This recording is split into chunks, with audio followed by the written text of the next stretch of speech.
sur mon podcast créatif. Je m'appelle Maureen, vous pouvez me retrouver sur Instagram, sur Ravelry, sur mon blog lapivonnoire.com, également sous format streetcast, IGTV, enfin un peu partout, voilà. Donc ça fait un petit moment que je n'ai pas tourné, mais là, étrangement, toutes les planètes se sont alignées tout d'un coup. J'ai retrouvé mon appareil photo, j'ai retrouvé ma voix, donc on va pouvoir commencer. La dernière fois, je vous avais présenté que des projets finis, mais là, je pense qu'on va pouvoir parler un petit peu d'encours également, tricot et un peu de couture.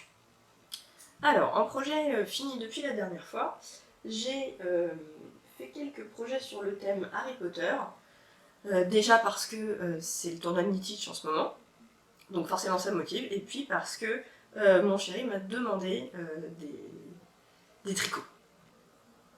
Ce qui est assez incroyable, parce que d'habitude il n'en veut pas parce que la laine ça gratte. Il y en a une qui tolère, c'est la Fildar Partner 3.5, et donc c'est celle que j'ai utilisée. Je l'ai utilisée dans deux couleurs, donc le bleu marine et puis un gris clair. Donc j'ai fait ceci et ceci. Alors, l'écharpe, vous la connaissiez déjà comme en cours, je pense. Donc là maintenant, elle est terminée et elle est assez grande. Alors, voilà la bête. Voilà, voilà, voilà, voilà, et voilà, tac. Ce qui fait que, porter, ça donne ça. Hop, voilà. Et voilà. Donc oui, j'ai pas chômé pour cette écharpe, que j'ai tricotée avec des aiguilles 3,5.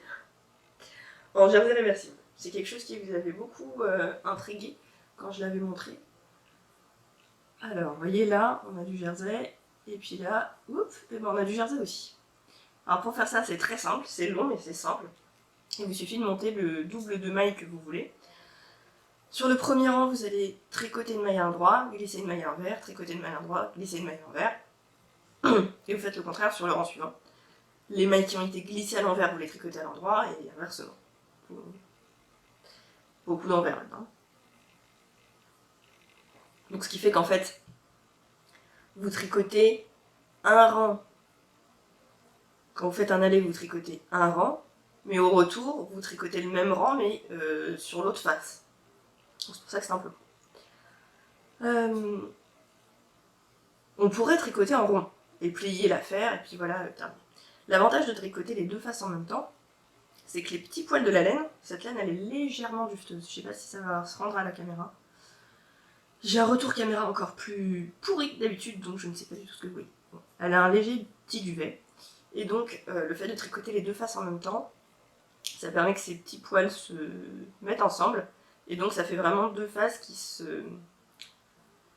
qui adhèrent bien l'une à l'autre. Si on essaie de les séparer, on entend un petit frouch, parce qu'on décolle les poils.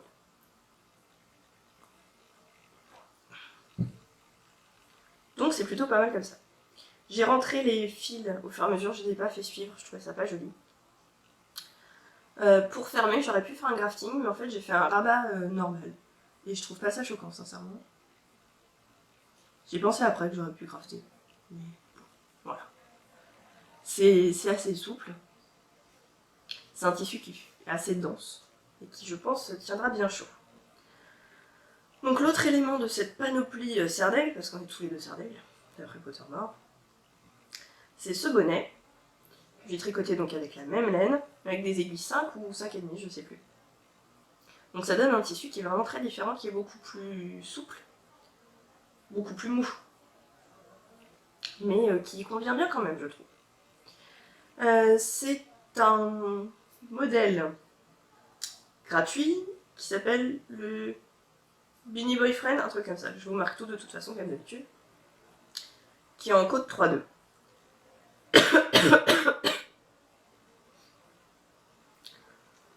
Donc ça donne ça.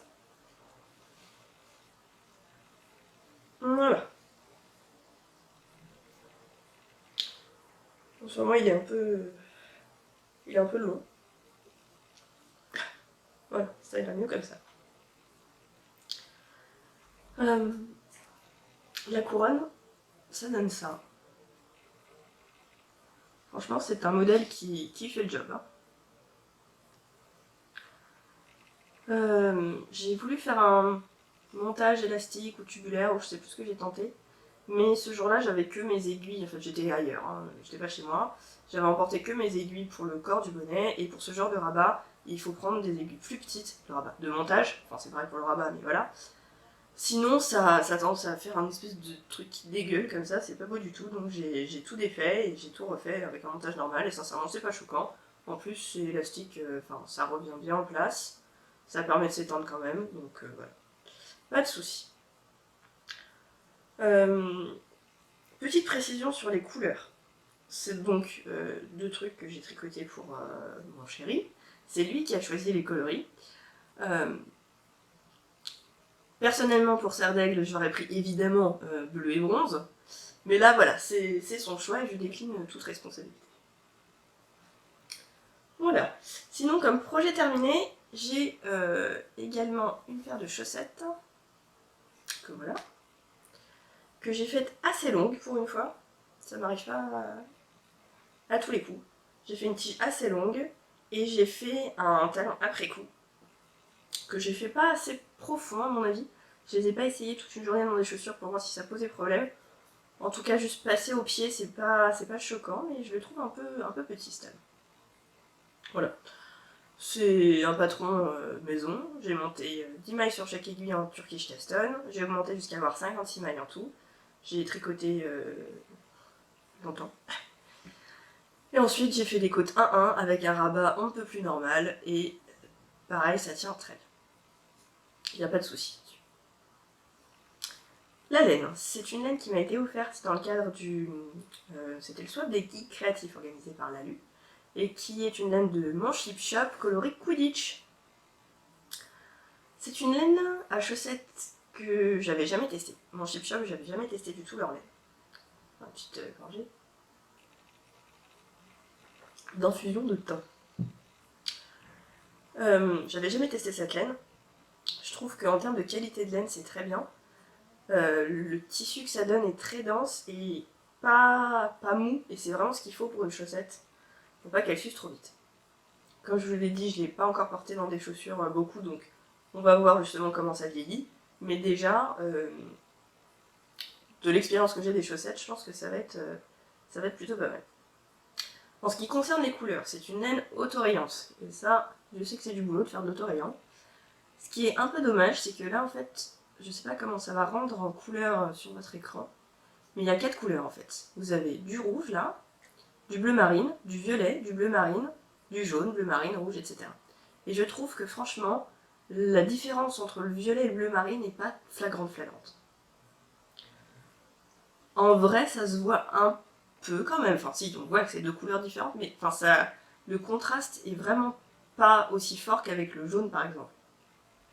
Donc c'est un petit peu dommage, je trouve, de se donner tout ce mal pour faire 4 couleurs et que finalement ça ressorte pas autant que ça. L'autre petit détail sur les couleurs, je m'en suis aperçue en fait parce que j'ai voulu faire la technique, vous savez, de relever la maille du dessous.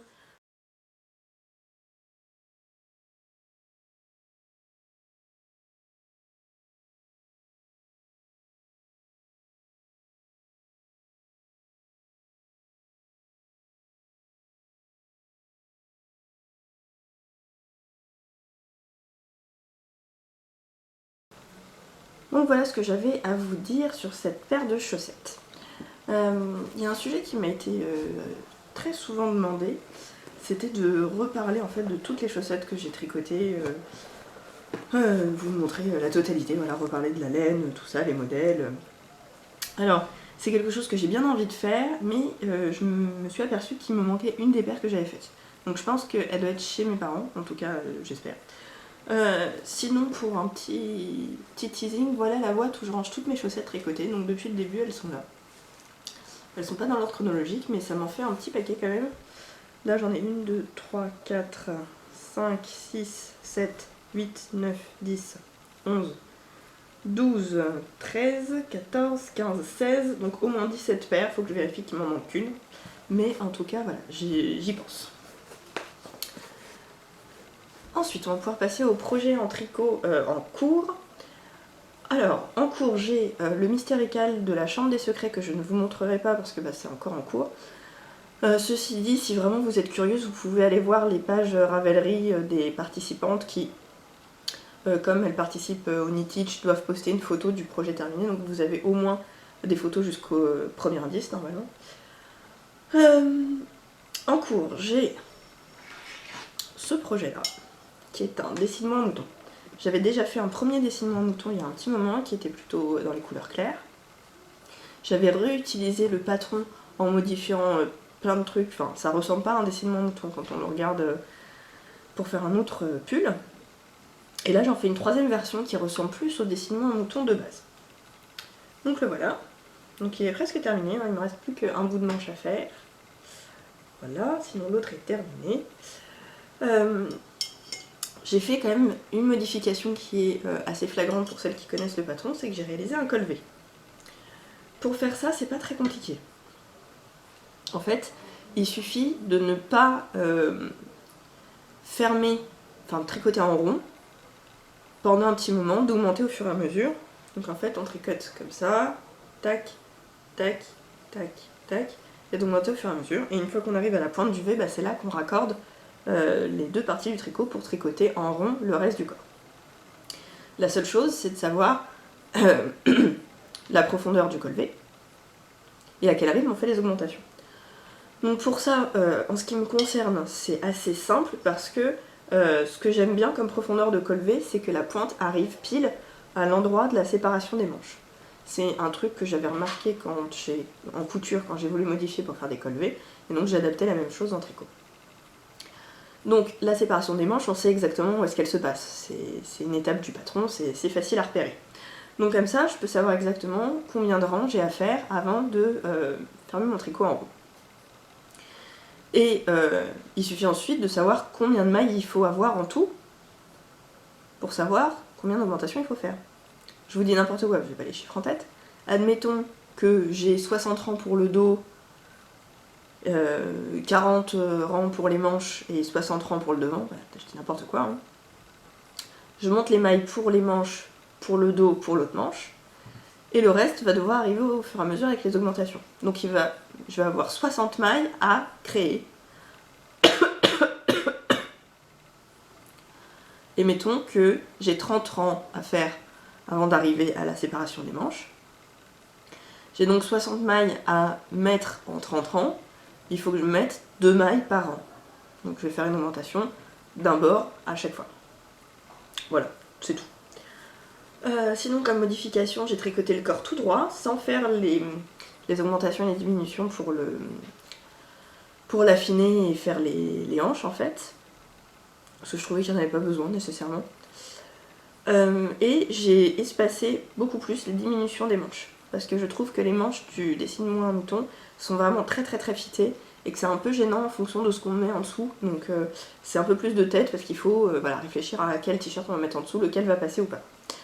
Donc là j'ai mis des petits marqueurs pour m'y repérer et savoir où j'en étais en faisant l'autre manche. En fait j'ai fait des diminutions à 35 rangs, à 35 rangs, à 20 rangs, à 20 rangs, à 20 rangs, à 20 rangs, à 20 rangs. Voilà. Donc ça c'est des petits marqueurs que je trouve super bien, des petits trucs en plastique tout simple qui s'ouvrent, c'est pour marquer une maille que j'ai trouvé dans un magasin je vous écris le nom ici. Il n'y en a pas partout, là il y en a un qui s'est installé à Rouen, il y en a à Paris, il y en a à Lille, ils font plein de petites choses sympas, même du loisir créatif, et vraiment pas cher, je crois que ça m'a coûté moins d'1 euro le jeu de plusieurs petits marqueurs comme ça, c'est très mignon. Donc je suis en train de faire l'autre manche.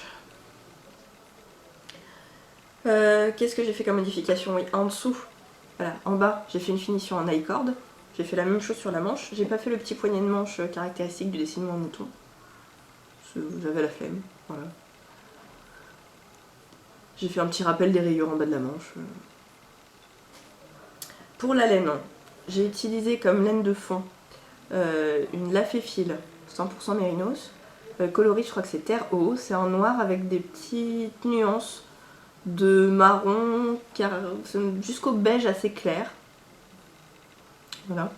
Pour les couleurs contrastantes, j'ai pris des restes.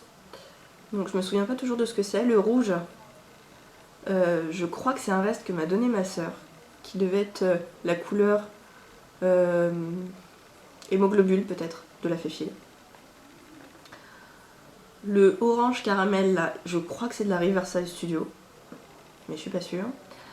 La rose, je suis sûre que c'est de l'Eden Cottage Yarn, je crois que c'est sa base. Ah, vous entendez peut-être la cathédrale? Je crois que c'est sa base MCN. Et le beige, alors là, aucune idée, je ne sais plus du tout ce que c'était. C'était une laine que j'avais rachetée en déstache d'une marque que je ne connaissais pas et je m'en souviens plus. Voilà. Donc ça avance gentiment, je vais bientôt terminer.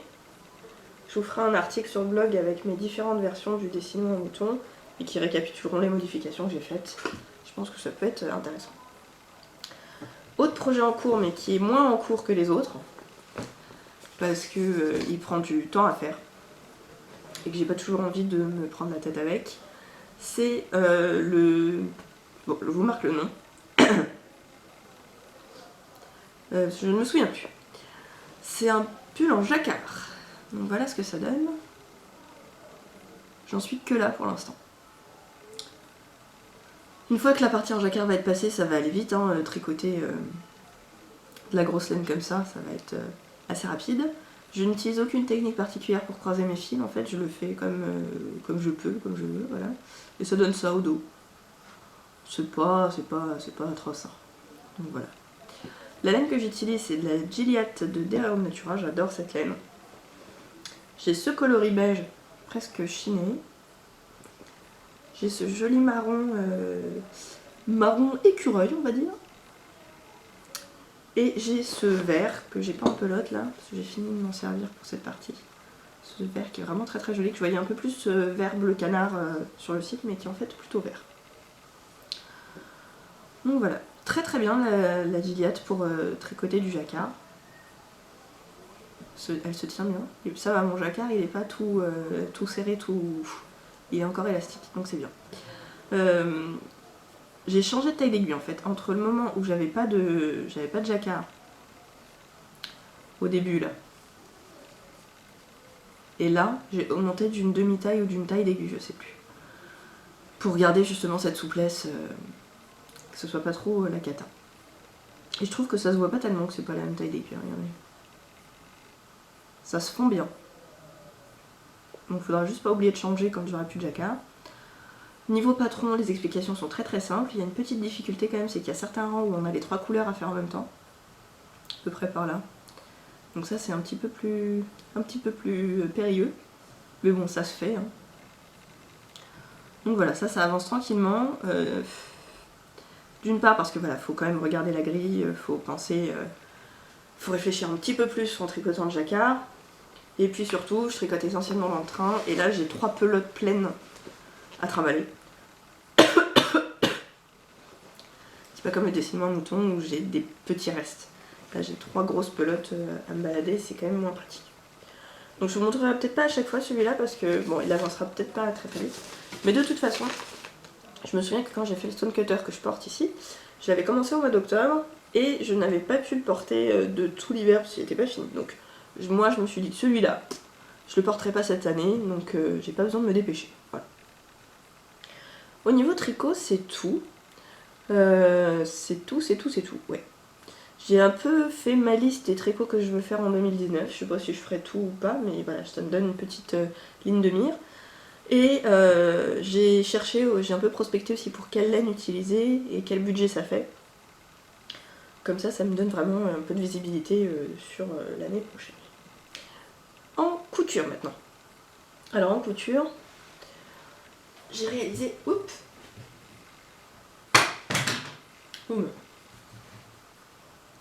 J'ai réalisé cette jupe qui est la jupe Vega de Slow Sunday Paris. Hop, là voilà. Donc c'est la jupe Vega, tout ce qui est de plus simple. J'ai j'ai posé une fermeture éclair non invisible, mais ça me dérange pas du tout. Je crois que sur le modèle original, la fermeture éclair est au dos. Moi je les mets toujours sur le côté maintenant, les fermetures éclair, parce que la texture, enfin, elle est pas complètement molle quoi, la fermeture éclair, et je trouve que ça gondole un peu bizarrement. avec ma cambrure, donc voilà, je préfère faire comme ça maintenant. C'est pas plus compliqué. La Jules Vega, elle a cette très jolie fausse patte de boutonnage là. J'ai posé des jolis petits boutons en bois comme ça, que j'aime beaucoup. Et je l'ai entièrement doublé. Alors je ne sais pas si c'était prévu par le modèle d'origine ou pas. Avec un lin marron tout simplement. Le tissu extérieur, c'est un jersey suédine de The Sweet Mercery qui est très joli. Je trouve vraiment très très beau, j'aime beaucoup la couleur, la luminosité. Voilà, c'est un tissu que j'aime beaucoup, mais quel enfer à coudre! Quelle horreur! Mais j'ai cru que j'allais tout jeter à un moment donné. Ça ne glisse pas sous le pied de biche, donc ça frotte, ça s'étend, comme en plus c'est élastique. Enfin bref, l'enfer. J'ai tout essayé, j'ai essayé de mettre du scotch sous le pied de biche pour faire glisser mieux, mais enfin rien. Rien, c'était l'enfer. J'ai jamais été aussi contente d'avoir fini une couture. En fait, je savais pas quoi faire de ce tissu que j'avais en stock depuis un petit moment. Et puis, ma petite sœur est venue me voir avec une jupe qui ressemblait furieusement à ça. Et je me suis dit, tiens, j'ai exactement ce type de tissu, j'ai exactement ce type de patron. Je vois bien ce que je peux faire. Ah si, ce que j'ai modifié aussi, c'est que j'ai pas fait les poches de la Vega. Voilà. Parce que finalement, je mets rien dans les poches, donc... je peux pas me prendre la tête. Voilà. Ensuite, j'ai été à Creativa, à Rouen, et j'ai craqué sur ce tissu. Alors, est-ce que c'est de la dentelle, est-ce que c'est de la guipure, je ne sais jamais. En tout cas, sur ce joli tissu bleu canard, que j'avais vu peut-être chez Pretty Mercery, je ne sais plus. Je sais plus chez qui j'avais vu ça, je l'avais trouvé très très beau, et là quand je l'ai vu en vrai, je me suis dit effectivement il est très très beau, achetons-le. Et j'ai fait ça. J'ai fait ce petit haut, voilà, à porter au-dessus d'un débardeur ou d'un body. Très large, que j'ai fait un petit peu à vue d'œil. En dessous, j'ai juste coupé la dentelle en suivant les motifs. Et en haut, je ne savais absolument pas quoi faire. Là, j'ai fait un petit repli. Et là, je ne savais absolument pas comment finir le truc. Donc je l'ai laissé pour l'instant comme ça. Donc je sais pas, est-ce que je mettrai un biais ou quelque chose, ou est-ce que je vais juste le laisser accru. Pour les manches, je me suis servi du bord du tissu en fait. Tout simplement. Donc voilà. J'ai pas utilisé de modèle pour ça, j'ai fait un peu à l'œil.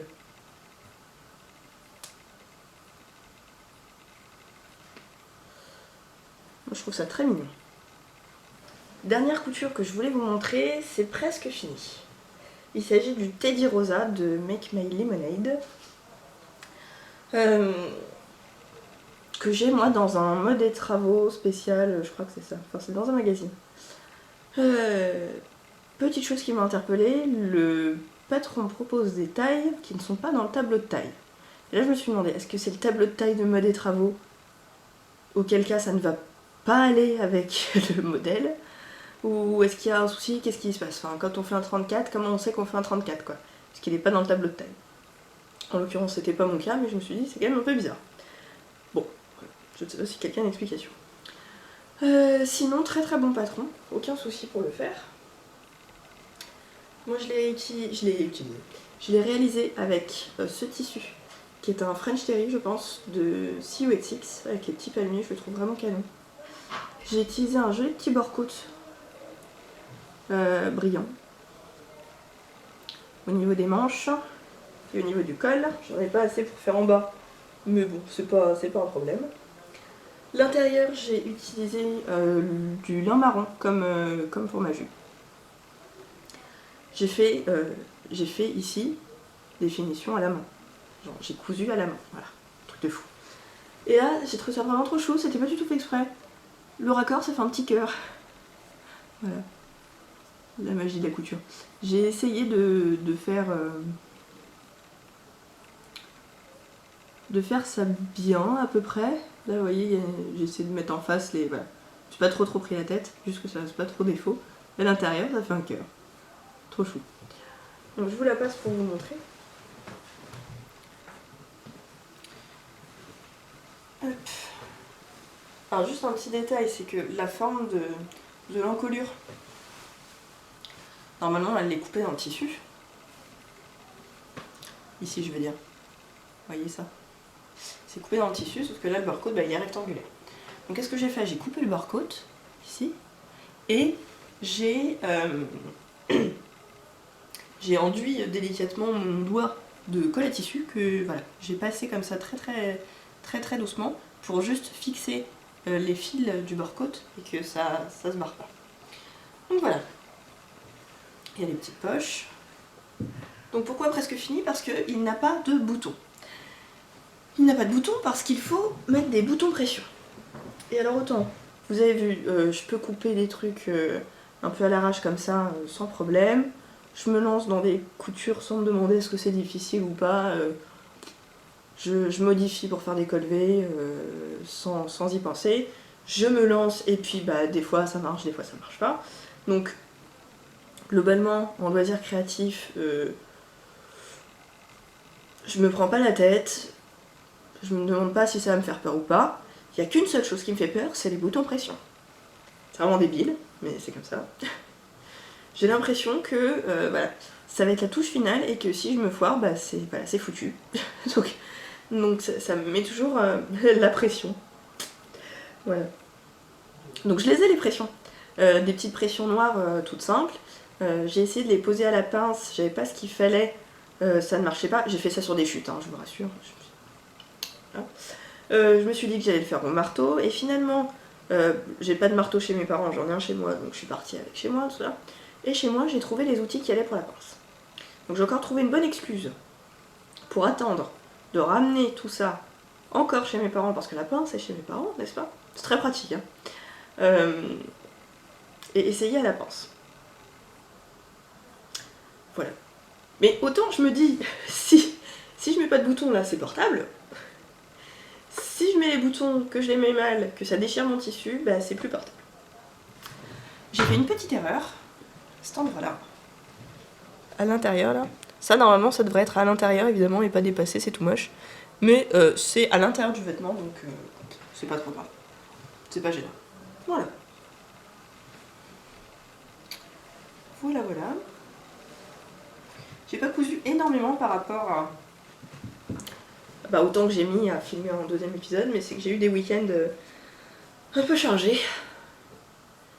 Et en général, je coupe plutôt le week-end, donc... Voilà.